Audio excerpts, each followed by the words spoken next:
Let's dive into the narrated version of BORUTO Two Blue Vortex, Chapter 21.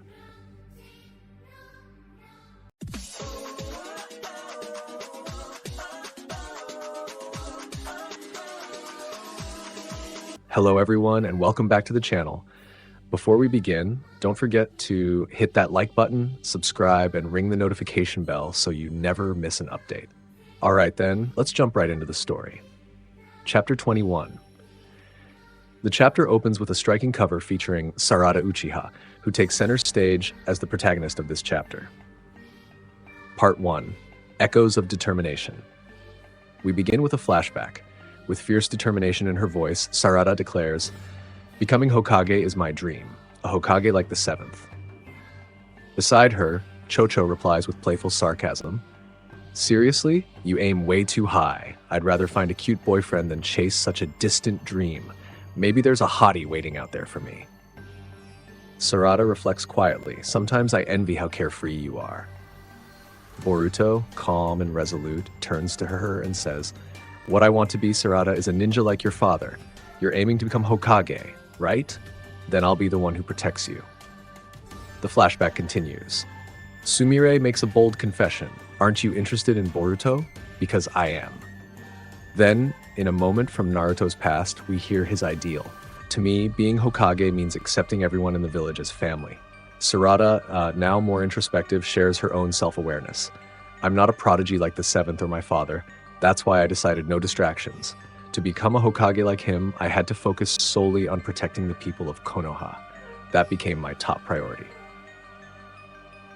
Part 2. Distorted Memories.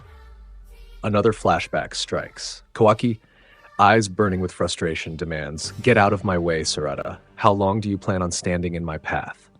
Shikamaru speaks gravely. "Regarding the missing seventh Hokage, it's highly likely that Boruto killed him." Mitsuki, filled with purpose, adds, "We have to hunt him down. Move aside, Sarada. I'm going to kill him." Sasuke, caught between emotion and reason, tries to explain, "You can't blame them. That was the natural reaction. He did try to kill Kawaki, and there's still Naruto and Hinata." We cut to the final scenes of the original Boruto timeline. Sarada, devastated, pleads, "I don't understand. What's going on? What happened to everyone?" Sumire tries to make sense of it.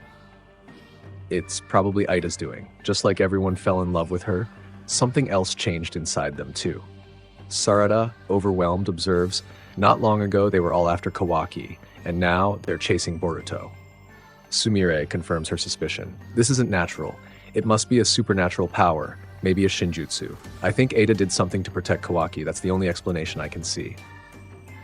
Sarada, filled with sorrow, whispers, "No. This is awful. It's far too cruel. Why does Boruto always have to be the one who suffers?" We then shift to a hidden conversation between Sasuke and Boruto. Boruto asks, confused, "Mangekyo Sharingan?" Sasuke answers, serious and somber, "It's a heightened form of the Sharingan, passed down through the Uchiha bloodline. It only awakens after its emotional trauma." Part 3. The Weight of Awakening. Sasuke continues with quiet intensity. "Something happened. Something that defies reason." Sarada, standing firm in her belief, declares Boruto did nothing wrong. He would never kill the seventh Hokage. You're all being deceived. Sasuke, nodding, agrees. "We are being deceived, all of us. Even her words felt wrong, and yet somehow they seemed true. The fact that she awakened the Mangekyo is all the proof I need." Boruto, overwhelmed, can barely utter a word. "Ochan."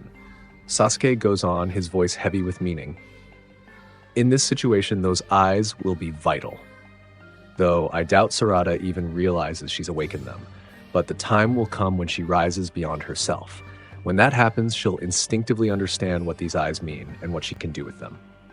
Part 4. Present time combat. Back to the present, deep in the desert. Ryu, observing the battlefield, asks cautiously, "What are those black spheres? Is that Sarada Uchiha's ability?" Sarada, poised and confident, responds, "Mitsuki, please protect Yodo and Araya. Focus on keeping them safe." Mitsuki, stunned by what he sees, stammers, "Sarada, those eyes." Sarada, composed, reassures him, "I know I've just awakened them, but I have a pretty good idea of what they are and what I can do with them." Ryu tries to piece it together. I don't really get the science here, but the iron sand is being pulled toward that sphere, so if it's behind you, it'll pass through you to reach it. Then he spots another anomaly. Wait, now it's changing direction. There's another one. That one just absorbed my iron sand, so that makes 2. No, 4. There are 4 of them. Panic creeps in. Damn it, what is going on here? Mitsuki, watching carefully, deduces aloud. They're suspended in midair. I think I get it now. That sphere, it's manipulating gravity. Ryu, your iron sand, and even Sarada are all within its field. Sarada's Mangekyo ability has manifested as gravitational spheres.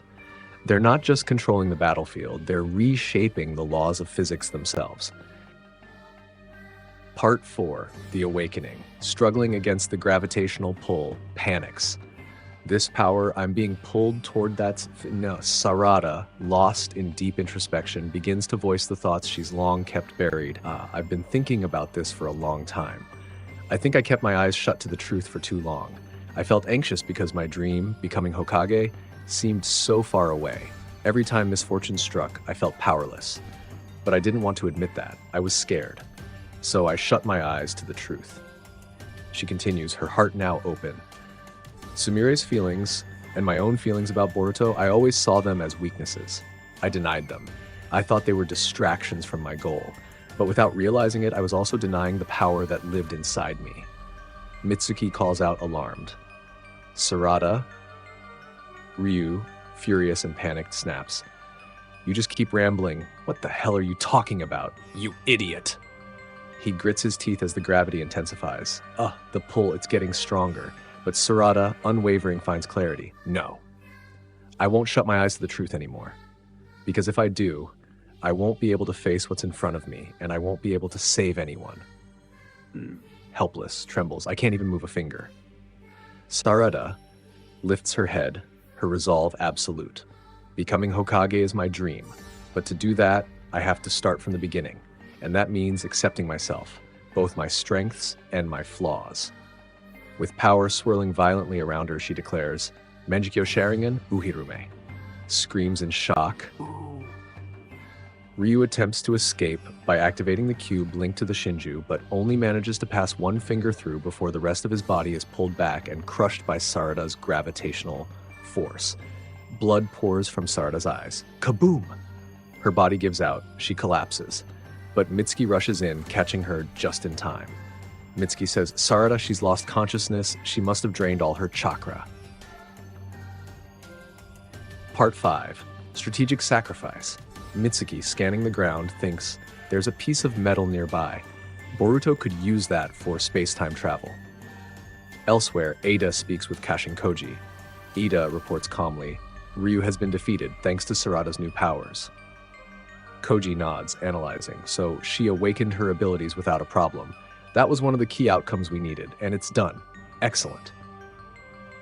Ada, indifferent, shrugs. Good for you. Too bad about Yodo, though. Koji reflects. There wasn't much we could have done. Her sacrifice was critical for this result. It wasn't in vain. Suddenly, Boruto confronts Koji, demanding, wait, tell me the truth. Was there any way to save everyone and still have Sarada awaken her powers? Honest, but cold, replies, if you had gone to rescue them, Sarada never would have awakened. Boruto, shocked. So you knew Yodo would die, and you said nothing. Firmly, even if I had told you, it wouldn't have changed the outcome, and now that we've seen the result, it was the best option. Boruto, pushing again. What about Konohamaru-sensei? Can he defeat Matsuri? Are you even listening to me? Cuts in sharply. Are you listening? Every Hito Shinju shares its senses with Jura. If you show up in front of Matsuri, Jura will detect you instantly. You'll die. I've seen it happen again and again. Boruto falls silent, tension rising. Far away, Matsuri roars in rage. How dare you betray me, you traitor! You won't get away with this. Part 6, the final strike. Mitsuki, still analyzing, repeats to himself, that metal fragment, Boruto might use it to travel through space-time. Narration. Boruto activates the Hiraishin, the Flying Thunder God technique, to teleport directly to Konohamaru. Matsuri, shocked, manages to whisper, Boru. Before she can finish, Boruto slashes her down, cutting her into pieces. Koji, watching from afar, exclaims in horror, "No, that fool! He's gonna ruin everything!" In the chapter's final panel, Jura steps into view, his expression calm yet chilling. His eyes lock onto Boruto. Jura says, "There you are. Finally. Utsutsuki Boruto." End. Let me know if you'd like this formatted for a video script with visuals and voiceover cues.